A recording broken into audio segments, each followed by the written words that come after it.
Hello, you wonderful people, and welcome to another episode of Super-Fanta-Fi. This being a show where we talk about TV shows of the supernatural, fantasy, and or science fictional genre. For today's episode, I'm going to talk about Cowboy Bebop Episode 5. A lot of really interesting things went down in this episode, so let's break it down. Obviously, we learned a little bit more about Jeds Past. I was thinking Chalmers was his actual partner, but when he was saying Homicide was a brother, he just meant in general we're all brothers. Not necessarily that Chalmers was just his direct partner. His actual partner was Fad.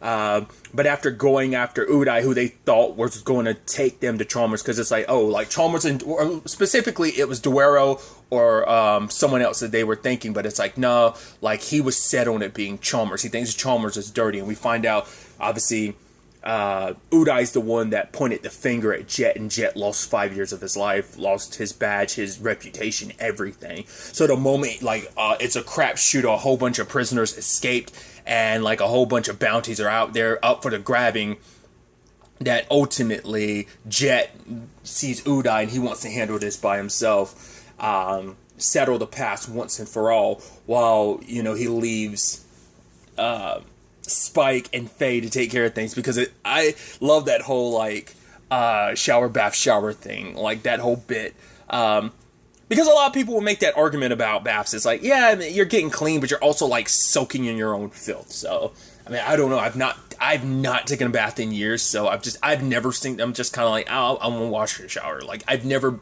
been that crazy about baths. Like I said, I haven't taken one since I was a kid, so I just never really think about it, but never thought the shower bath shower. That's pretty interesting. Granted, they don't have any like hot water left.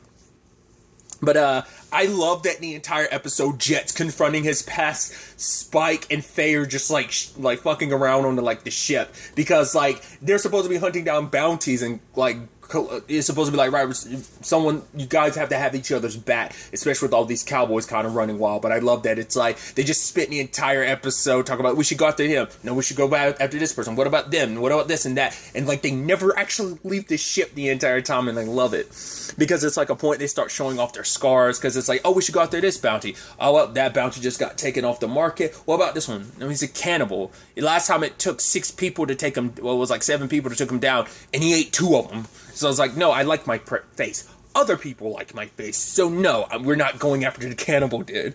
But like I said, showing off the scars of like who they went up against and everything. And then it's like one of the people, it's like, she talks about the dude who bit off his fingerprints. And it was like, so it's like, no way, you at, that was you.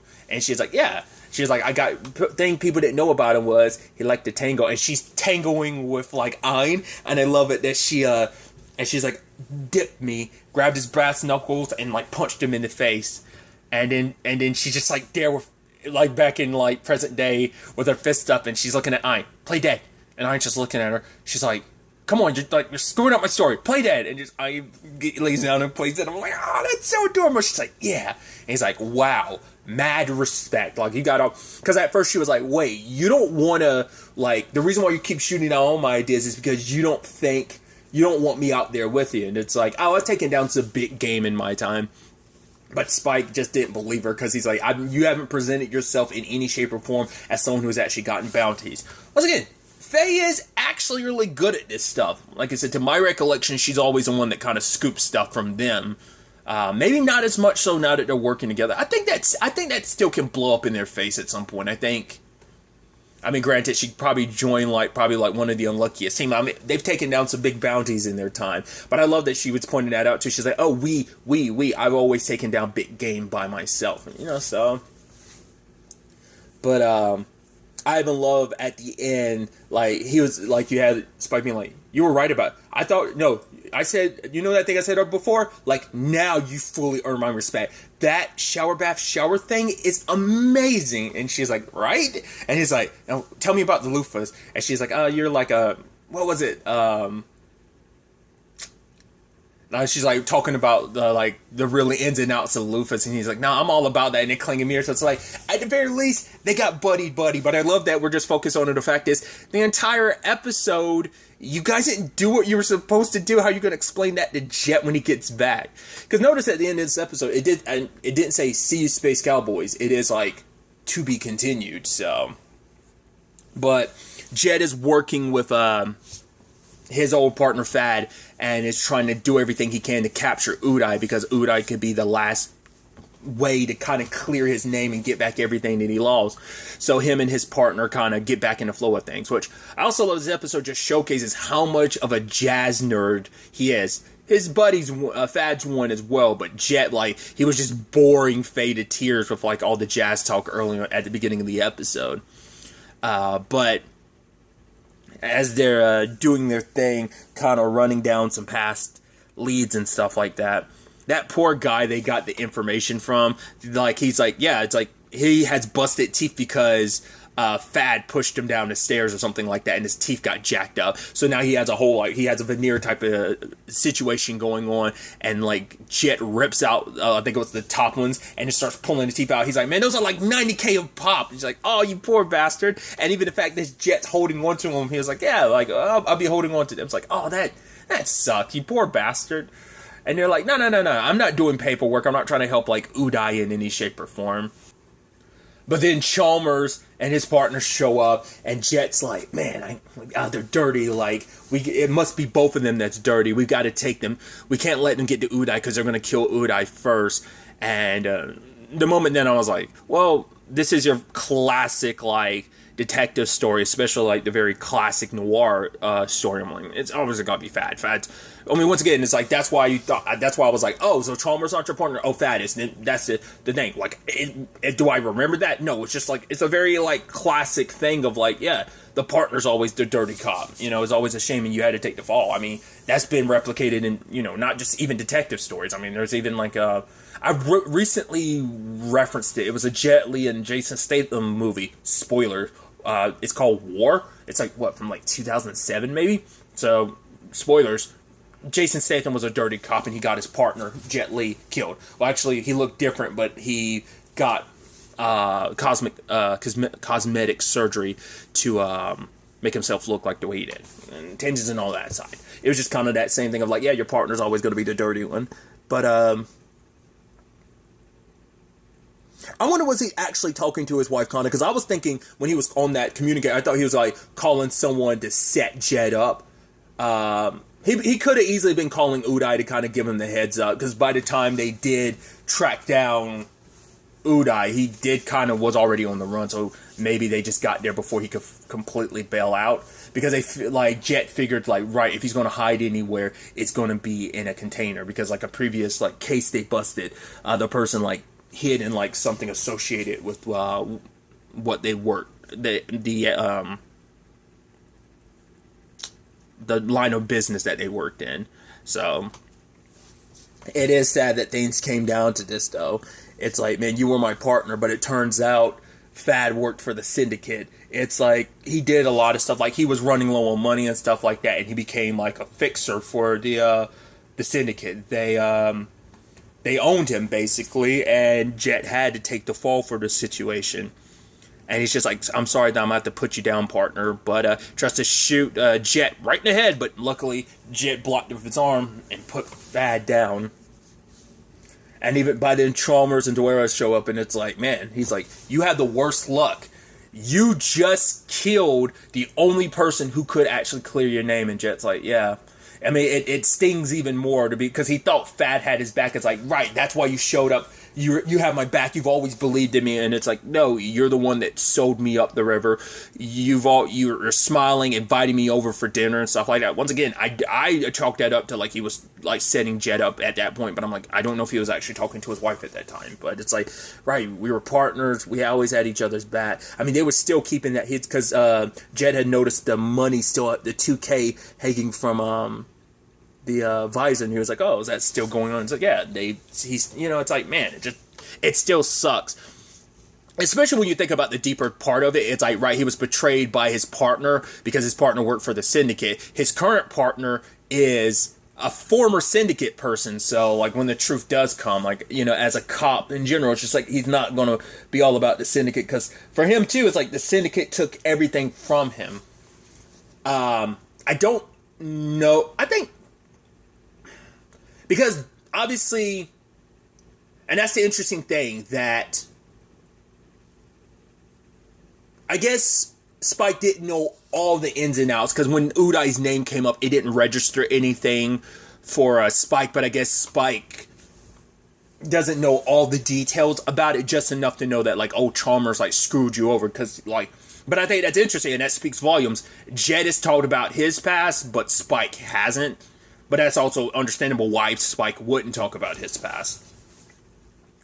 But like I said, it's just the thing of, like, right, your former partner worked for the syndicate to screw you over, and your current partner used to be part of this, be a part of the syndicate. Working, like, in association with the syndicate's one thing, being a part of it is a whole other beast, you know?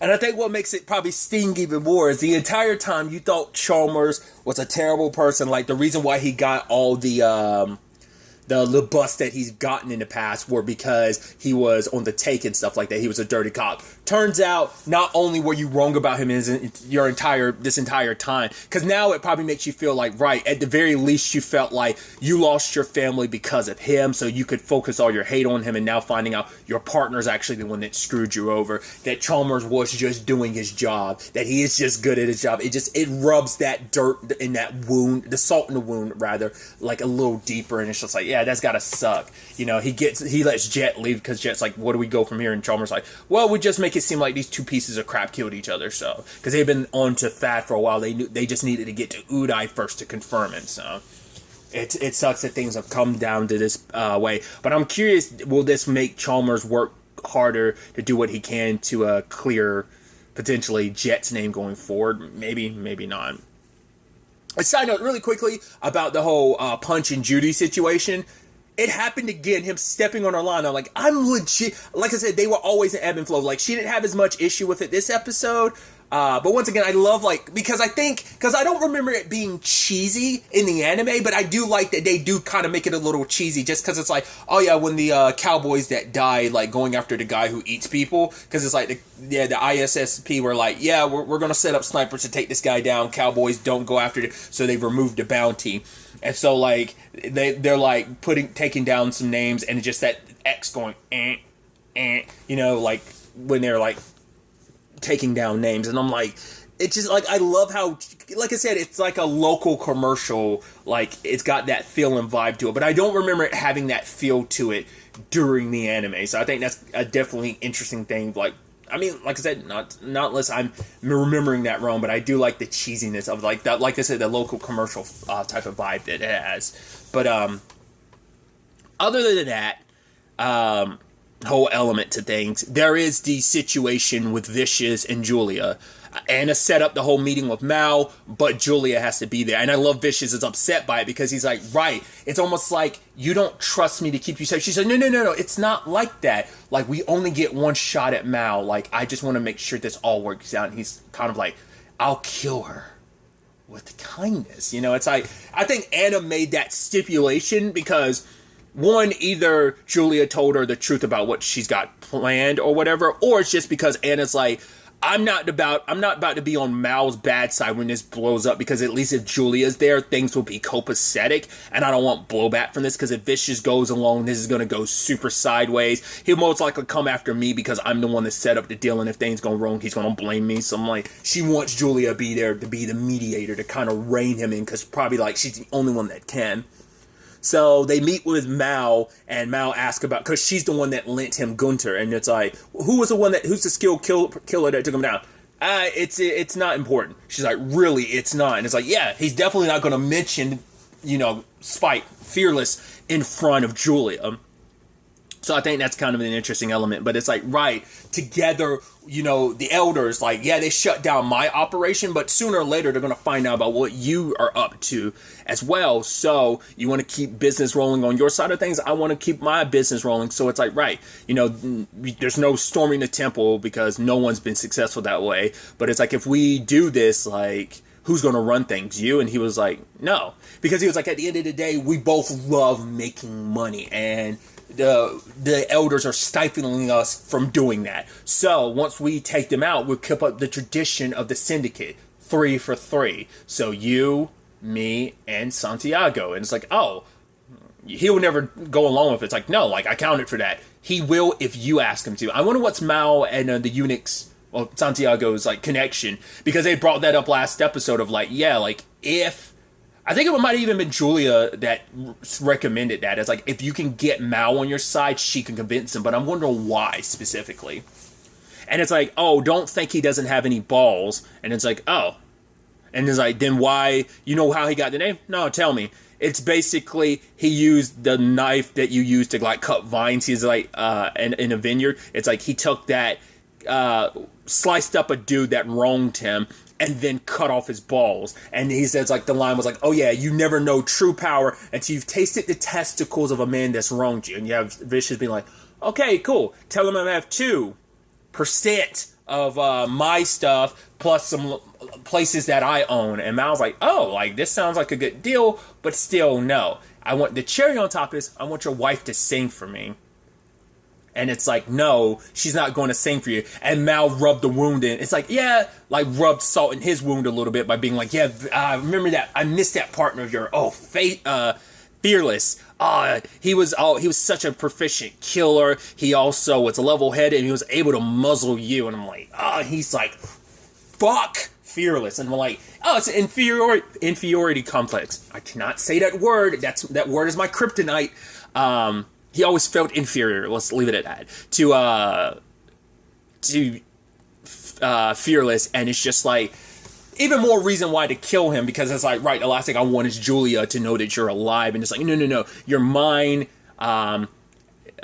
Julia's mine, and I'm not going to give her back. It's just like he was always in Fearless's shadow, I think, and now it's just like, because I think like now he gets to like, oh yeah, I get to flex and be me for the next, like, for the past 3 years, but now it's like that old shadow is looming over your head even more now because he's still out there and you have to keep it hush hush, because him and his people are the only ones that know that Fearless is alive. No one else in the syndicate knows it. Well, everyone else who knows the secret is dead, so no concern on that part. But her price was she wanted Julia to sing. Now, I was thinking about this in episode 3, but I forgot to talk about it. Like, the fact is that Julia doesn't sing at Anna's bar anymore. And I think it's because she's supposed to be the caged bird situation. She's supposed to be like the caged bird because like, he was annoyed because it's like, oh, you betrayed me by singing to Mal. Like, because Julia needs this to work out. And so, it's not because she 100% cares about Vicious. It's about self-preservation, but she sings for Mal. And Mal's kind of like laughing and gloating. But I think like maybe it's because not only is her singing for other people, it's probably a big thing she did with Fearless. And so it's like, no, like, I want your voice to only be mine and mine alone. Like, she is a caged bird that's like, oh, I want you to sing for me and only me. That's why she doesn't work at the bar anymore. Or it could just be like, well, not unless it's also because of like, well, the syndicate connection type of situation. Either that. It could be a combination of two, but he's like, yeah, you betrayed me by singing to her. That's why I'm like, it has to be that. Like, he wants her to only sing for her, but also it's like, because I want your voice to belong only to me, and, you know, only I'm allowed to hear that, so. But it's like, right, Mal already knew too much. If we didn't, like, get Mal on our side, she could have used that against us and gained even more favor with the elders by screwing us over. Like, they would have killed us finding out we're trying to wage a coup against them. So she's kind of like, I did it for us, you know? But it's also like, right, we also had to even the score because of the whole Gunter thing. Who did kill Gunter? And he was just, like, annoyed and walked away. But then she pieces it together about this skilled person that killed Gunter, plus why Anna had the kudo out against. She was like, I was feeling nostalgic. And just how venomous Vicious got about Fearless. It's like, he's been dead for 3 years. Like, get over it. Like, why would you be that pissed? And it's like, wait, he's alive, you know? So it changes a lot of things, probably in Julia's mind about her way around this, knowing that he's alive. And how that changes things, we'll ultimately have to, well, unless you've seen the anime, you know, we'll have to wait and see how that plays out in this story. So, I definitely don't like I said, I only remember like the Syndicate stuff like nearing the end of the season. Like I remember like I said, the stuff between Spike and Vicious. That's about it. But I didn't remember him like maybe that was a thing of like once again I didn't remember the elders. The name Mal, maybe Santiago sounds familiar. I don't know. But I didn't remember like Vicious doing his own coup against the Syndicate. I don't remember like how much of that stuff they like went into in the anime and how much is like. I know you're getting sick and tired of it. I'm saying it every episode. I know you're gonna be sick of it in episode 1, but it's just that thing of like, and like it annoys me because I remember a tiny bit, but I don't remember enough to really make the comparison. And I also don't want to be making comparisons. So I'm just enjoying. Like I said, I need to just keep enjoying it as it is. From the little I remember about the anime and not compare and contrast all the time, and just like, just talk about things as they come about, like I would any other story, like stuff that's based on comics that I've never read the original comic for. But once again, it's a situation of I've seen the anime, I just haven't seen it so long I don't remember. But regardless, it's going to be interesting to see where the next episode takes us. But really, that's all I'm going to talk about. So the next time we meet, be happy, be safe, live life to the fullest, and enjoy it. Good day and goodbye.